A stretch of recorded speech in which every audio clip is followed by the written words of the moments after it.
Hey everyone, welcome back to this channel. In this video I'm going to be talking about team building, specifically movies involving superheroes becoming teams or just gathering together to fight against the forces of evil. Anyway, before I get into it, please subscribe to this channel, ring that bell icon to be notified when I post new videos. Also hit the thumbs up button if you like this video, and be sure to share with your friends. Anyway, I'm going to go ahead and get into it. So in this video, a lot of the things that I've been seeing or paying attention to recently involving superheroes and superhero movies in general involving a team. Or generally, you got the CW. If you pay as a just an example, with the CW, you have all these superheroes with their own show, like the Flash or Superman, or even like Arrow and all that. All these shows, or actually, I'm gonna go further back, even with Smallville. All these shows have a basic concept. They start off with a superhero, their origin, and their growth in becoming a superhero. But eventually, at some point, my guess is because of financial reasons or because of some, I don't know, arbitrary plan, they decide to create a team of heroes using side characters from DC Comics or other comic book sources or whatever. They bring them in and develop a little team. You got Team Arrow, Team Flash, Team Stargirl. Well, actually, with Stargirl, I'd say that's the only one they got right. They created the new JSA. Or eventually, what I would imagine, what would have become of these characters is they would have, with the JSA version, they would become Infinity Inc. But then you have other shows like Young Justice or Titans. With those shows in particular, they actually have the formula of creating a team. Now, something that I've noticed with these type of shows where they don't have a team is that they clearly are trying to push this idea that every character needs a team behind them to function. Like if you're a superhero, you cannot go it alone. But the fact is, that's one of the best stories that you could tell involving a character and character development and growth. When a character has to become a hero and rise up on his own or on her own and become a hero to save the day and save the city or whatever you're trying to tell in this plot. But because of the way they've captured this in these other shows, they kind of lock themselves down to this formula, and eventually they have a difficult time going back because you bring in all these characters that oftentimes they become more interesting or more appealing than the lead role, and because of this, you're like, I want to see more of that character. But now you have there's the other issue of when you bring in a character that's so bad, it brings down the quality of the entire series.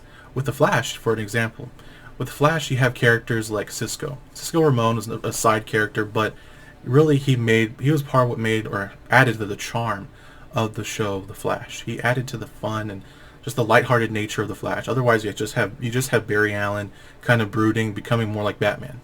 But had Cisco not been there, he wouldn't have been as fun and entertaining. The Flash would have been kind of dull and drab because it's not like the original Flash series from way back in the 90s.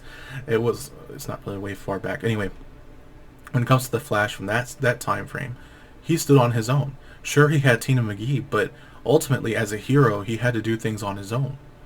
And then you have him, but he had help, but it wasn't so much so that it took away from the Flash. But this one in particular, when it comes to the current day Flash, the show has kind of dwindled in quality over time because of the fact that you have all the attention taken away from him and put on these side characters. And then you have Iris West, who obviously a lot of people don't like her, and there's a lot of reasons for that, whether it's her skin tone. I don't really care about any of that. Personally, I feel that the reason why I didn't like Iris West is because she doesn't have the personality from the comic books. In the comic books, Iris West is a reporter. Sure, she's a reporter, but she's not like Lois Lane, where she throws herself into danger. In fact, you almost rarely see her, and that's because they're putting most of the attention on the Flash. But when you do see Iris West, she's there for Barry. She helps him sort through his emotions and kind of just, she's there. She is there as a support role. That's what a support role is. It's not that you take all the attention away from the lead character. Instead, you're there to help develop the character, to bring life to them, and simply help them, like push them forward, push the lead role to the forefront. Now, when it comes to these shows, I think part of the reason why they start focusing on side characters, I mean, look at another example is on Arrow. You have John Diggle specifically. John Diggle becomes Spartan, and in that series Arrow, it was fun and entertaining, and it definitely, he was one of the more interesting aspects of the show, but it took a lot away from the show when they started introducing characters like Mr. Terrific, and I don't know, just all these different versions of the Canary. And it's like I would prefer that they focus on the lead character and maybe his cohorts. You know, Red Arsenal, Red Hood. I mean, not Red Hood, Red Arrow. So I completely confused those. Anyway, it's Red Arrow or Arsenal, Speedy, whatever you want to, whatever name. They kept changing the names and putting names on different characters. Speedy was supposed to be either the sister or, the original Roy Harper.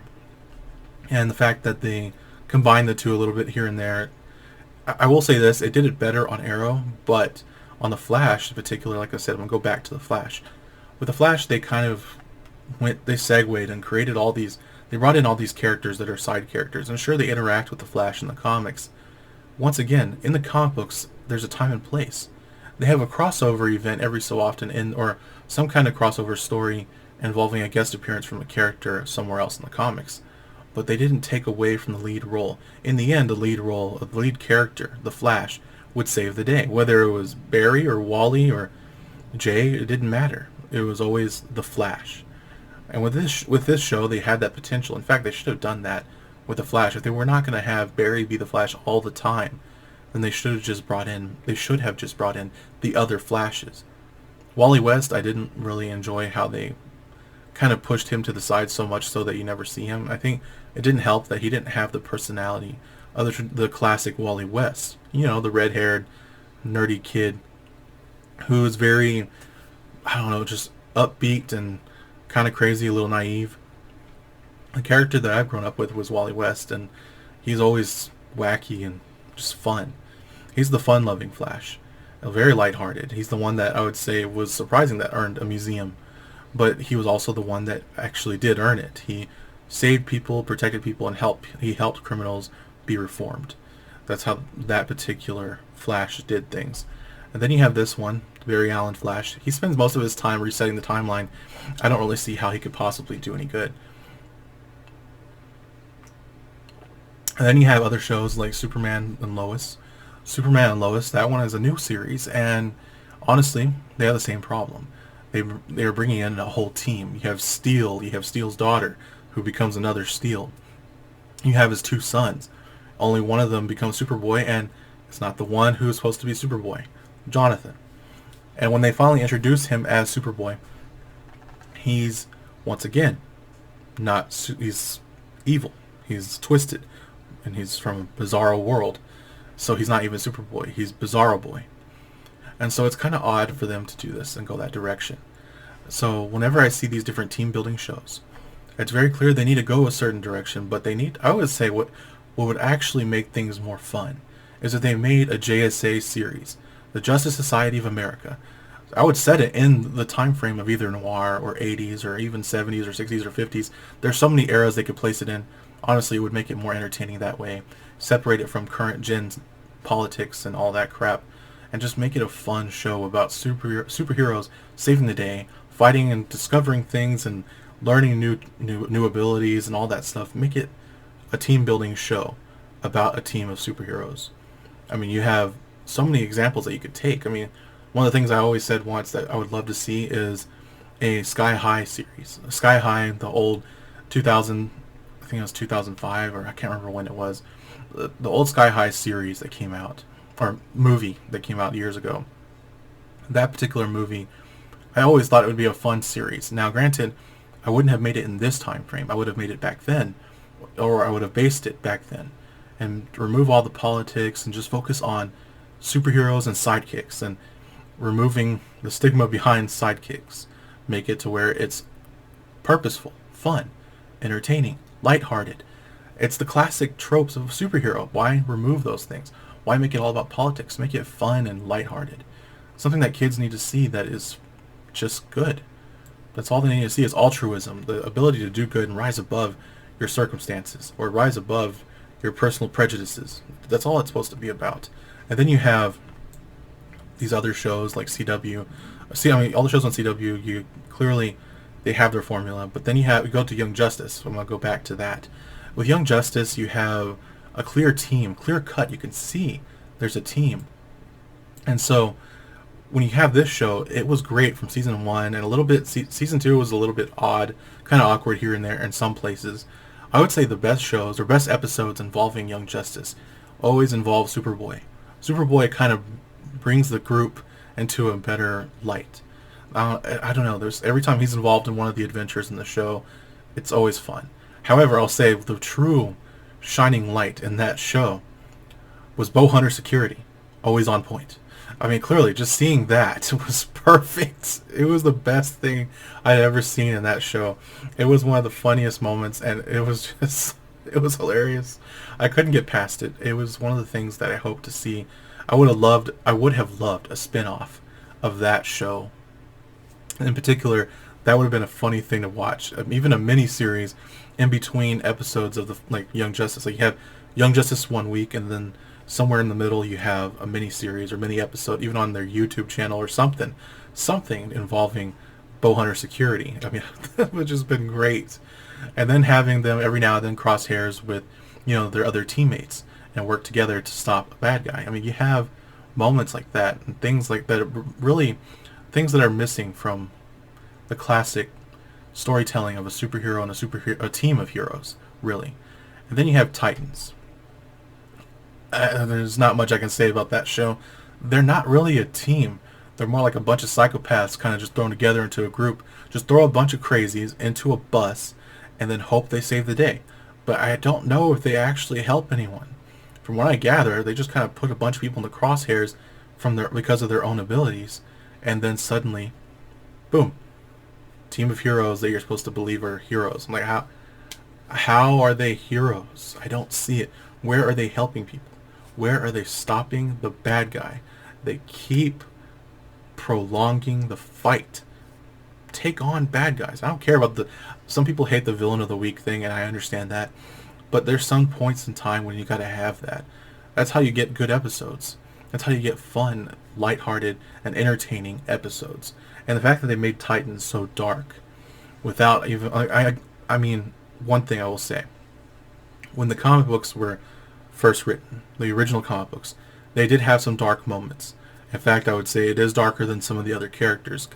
In fact, I would say it almost belongs in Dark Horse Comics. I mean, it's very dark, clearly. But I think at this point they've gone on the deep end. They've kind of just dove into the deep end, into the abyss, and suddenly we're supposed to expect these people to be heroes, and they're not shining lights.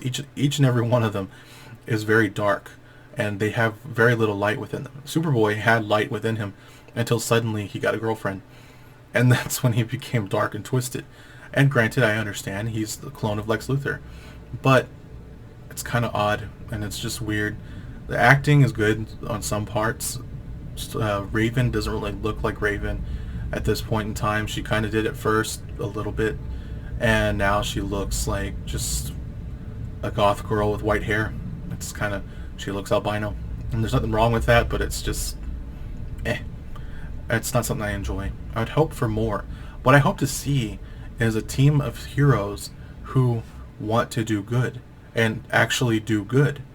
That's all I want to see. There's nothing wrong with how they depict it as long as they do good. And there's no cutting corners and trying to do evil for the sake of good. Like, the ends should never justify the means. You need to actually do good through and through. That's what heroism should look like. And I get it. In real life, you have heroes who do things that are shady. I don't consider those heroes. Maybe the end result could be good. That's fine. The fact is, when it comes to entertainment needs to be lighthearted. Because in the world today, you have divisions and craziness and wacky behavior from people who are selfish, conceited, and full of themselves. And the reason why is because they lack the light in the world. And you can only get that if all the entertainment you feed yourself is darkness and oblivion and just pointless behavior of insults and calling people out for this and that. It's like, just be the light. That's what they need. These hero shows and the groups of heroes gathering together to fight the forces of darkness.